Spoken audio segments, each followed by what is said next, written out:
Welcome to our channel. आज का कहानी शुरू करने से पहले जल्दी से बेल आइकन को दबाकर हमारे चैनल को सब्सक्राइब कर दीजिए और नए नए कहानी देखने का मजा लीजिए।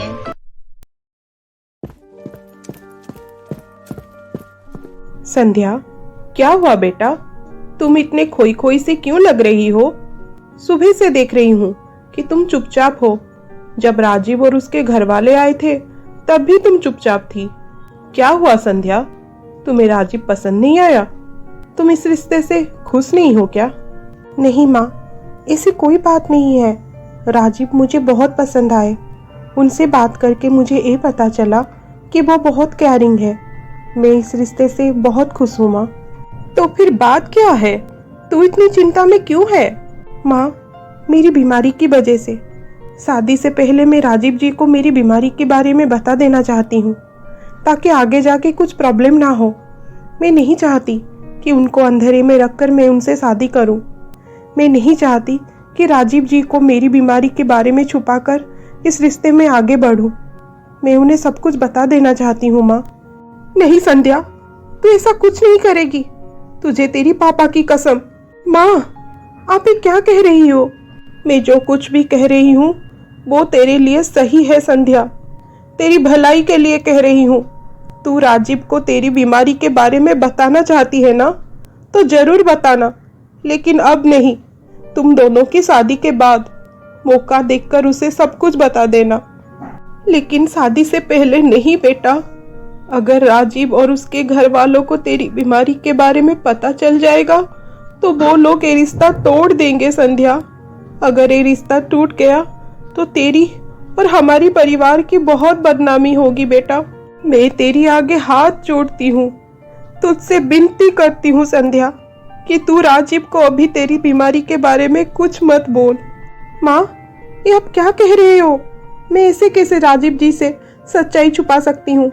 उनके साथ शादी होने से पहले मैं कैसे रिश्ते की बुनियाद सच्चाई छुपा कर करूँ? प्यार और शादी भरोसा और विश्वास से बंधा होता है ना माँ। मैं पहले से ही उनको विश्वास कैसे तोड़ूं? नहीं माँ, नहीं, मैं ऐसा कर नहीं पाऊंगी। मैं आज ही राजीव जी को फोन करके सब कुछ बता दूंगी। सच्चाई जानने के बाद उनकी मर्जी, वो मुझसे शादी करे या ना करे। संध्या, तेरी माँ बिल्कुल ठीक कह रही है बेटा।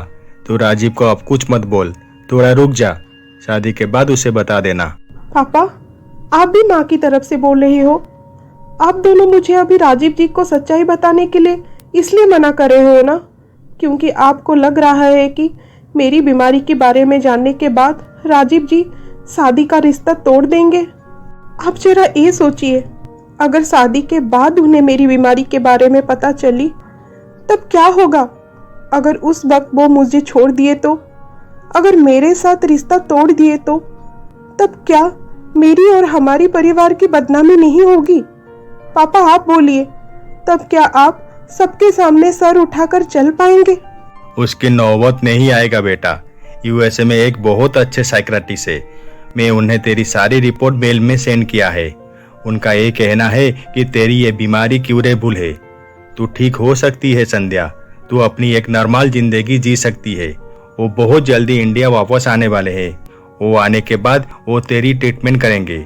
हो सकता है कि उनके कहने के अनुसार तू जल्दी से ठीक हो जाए और तेरी बीमारी के बारे में राजीव को बताने की नौबत ना आए। इसलिए कह रहा हूँ बेटा कि तू अब राजीव को तेरी बीमारी के बारे में कुछ ना बता। आप सच कह रहे हो पापा? मैं पूरी तरह से ठीक हो सकती हूँ? मैं पूरी तरह से संध्या बनकर रह सकती हूँ?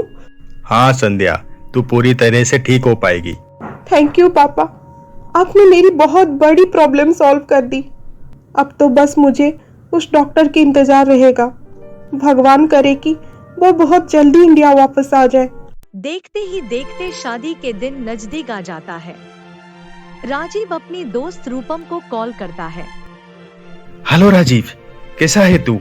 और शादी की बात कहाँ तक चली? क्या कहाँ तक चली? अगले हफ्ते ही मेरा शादी है और तू वहाँ है। तू तो जानता है ना, मैं मेरा जिंदगी के सारे काम और फंक्शन में तू रहता आ रहा है, लेकिन मेरा शादी में तू नहीं है। तुझे बहुत मिस करता हूँ यार। काश कि तू यहाँ होता। तू चिंता क्यों करता है? मैं तेरे शादी में चाहे ना रह पाऊं, लेकिन मेरे दुआएं हमेशा तेरे साथ रहेगा। और ऐसे भी मैं तुझे कहा था ना कि मैं बहुत जल्दी तुझे एक सरप्राइज दूंगा। सरप्राइज? कैसा सरप्राइज? तू अभी मुझे बोल दे। नहीं नहीं, अभी नहीं, सरप्राइज को सरप्राइज ही रहने दे, तब जाकर मजा आएगा। अच्छा, मैं अब रखता हूँ, मेरा एक क्लाइंट मीटिंग है। मैं तुझे बाद में कॉल करूंगा। अपना ख्याल रखना। बाय बाय रूपम। देखते ही देखते शादी का दिन आ जाता है। संध्या अपनी बीमारी को लेकर बहुत चिंतित थी। फिर राजीव और संध्या की शादी हो जाता है।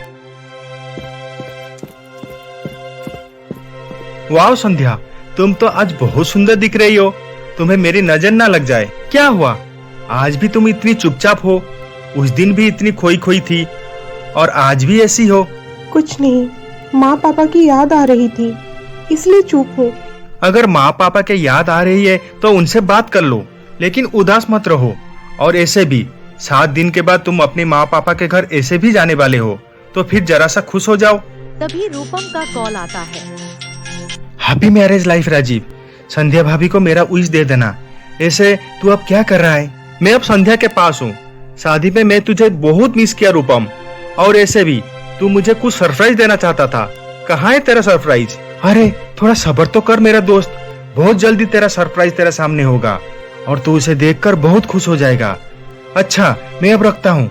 तू अब संध्या भाभी के पास है ना, उनके साथ टाइम स्पेंड कर। बाय। संध्या, मैंने तुम्हें बताया था ना रूपम मेरे दोस्त के बारे में, उसका ही फोन था। वो हम दोनों को विश करने के लिए फोन किया था। मुझे लगता है कि आप जितना आपके दोस्त को आज मिस किए, वो भी आपको वहाँ मिस किए होंगे। हाँ संध्या, तुम सही बोल रही हो। रूपम मेरे लिए क्या है वो सिर्फ मैं ही जानता हूँ। उसके बारे में मैं तुम्हें जितना कहूँ उतना कम है। बस तुम ये जान लो, हम दोनों 2 शरीर और एक ही आत्मा है। वो मुझे सबसे प्यारा है। आपके मुंह से आपके दोस्त के बारे में सुनकर उनसे एक बार मिलने को मन कर रहा है। देखो तो सही, वो क्या चीज है जो आपको मुझसे भी प्यारे लगते हैं। मेरी मतलब सबसे प्यारे लगते हैं। आज ही हमारा शादी हुई है और आज ही इतना जलन तो होगा ना राजीव जी। आपके सामने आपकी पत्नी सच सवर कर नई दुल्हन के रूप में बैठी है और आप हो कि आपकी दोस्त की तारीफ कर रहे हो। ये तो ठीक नहीं है ना। जरा मेरी भी तारीफ कीजिए ताकि मुझे भी अच्छा लगे। इतना कहकर संध्या हंस पड़ती है। उसे देखकर राजीव भी हंसता है। ऐसे ही संध्या की ससुराल में 6 दिन गुजर जाते हैं।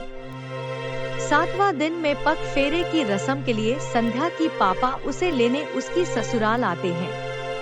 संध्या, मैं 1 वीक के बाद तुम्हें लेने आऊंगा। अपना ख्याल रखना। आप भी अपना ख्याल रखना राजीव जी। मैं अब आती हूँ। उसके बाद संध्या उसकी पापा के साथ अपनी मायका जाती है। अब आगे क्या होने वाला है, जानने के लिए देखिए हमारा अगला एपिसोड।